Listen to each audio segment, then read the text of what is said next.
నమస్తే అన్న అందరికీ నమస్కారం। ఈరోజు కువైట్లోని ఇండియన్ ఎంబసీకి వెళ్ళే భారతీయులకు ముఖ్య గమనిక।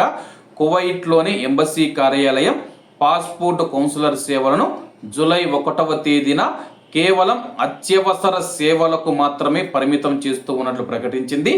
ప్రస్తుతం సేవలు అందిస్తూ ఉన్న సేవా సంస్థ బిఎల్ఎస్ ఇంటర్నేషనల్ ఒప్పందం జూన్ 30వ తేదీతో ముగిసిన విషయం అందరికీ తెలిసిందే।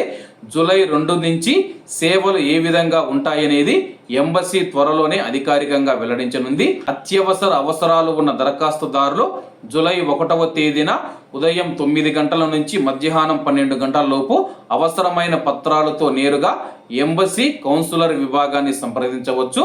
తాత్కాలిక passport, NRI certificate, civil ID గడువు ముగియనున్న వారికి స్వల్పకాలిక పాస్పోర్ట్, ఎమర్జెన్సీ సర్టిఫికేట్, ఈ వీసా వంటి సేవలను మాత్రమే ఈ రోజున అందిస్తారు।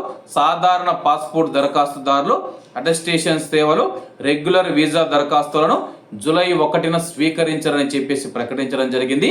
షెడ్యూల్ ప్రకారం ఈరోజు జూలై 1 నుంచి డ్యూ డిజిటల్ గ్లోబల్ సంస్థ ద్వారా సేవలు ప్రారంభం కావాల్సి ఉంది।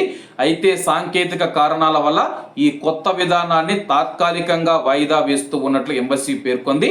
కొత్త సంస్థ ప్రకటించిన అధిక సర్వీస్ ఛార్జీలపైన కువైట్లోని భారతీయ ప్రవాసుల నుంచి తీవ్ర వ్యతిరేకత వ్యక్తమవుతూ ఉంది। ఈ ఛార్జీల పెంపును ఉపసంహరించుకోవాలని కోరుతూ పలు ప్రవాస సంఘాలు భారత విదేశాంగ మంత్రిత్వ శాఖకు ఎంబసీకి ఫిర్యాదులు కూడా చేశాయి। మరోవైపు విదేశాల్లోని ఇండియన్ మిషన్లలో కౌన్సిలర్ సేవల టెండర్ ప్రక్రియను టూ డిజిటల్ సంస్థకు కాంట్రాక్టు ఇవ్వడాన్ని సవాల్ చేస్తూ ఈ ట్రాక్ టెక్ సంస్థ ఢిల్లీ హైకోర్టులో పిటిషన్ దాఖలు చేయడంతో ప్రస్తుతం విచారణలో ఉంది। న్యాయస్థానంలో కేసు కొనసాగుతూ ఉండడంతో కువైట్తో పాటు యుఏఈలో కూడా కొత్త సేవా సంస్థ కార్యకలాపాలు ఎప్పుడు ప్రారంభమవుతాయనే దానిపైన ఇంకా స్పష్టత రాలేదు। ఢిల్లీ హైకోర్టు ఇచ్చే తీర్పు భారత విదేశాంగ శాఖ కొత్త కౌన్సిలర్ సేవా వ్యవస్థలు పూర్తి స్థాయిలో అందుబాటులోకి రానుంది। కాబట్టి ఎంబసీకి వెళ్లే వారికి ముఖ్య గమనిక। కాబట్టి అందరూ బాగుండాలి, అందులో మనం ఉండాలి। అందరికీ నమస్తే అన్న, జై హింద్।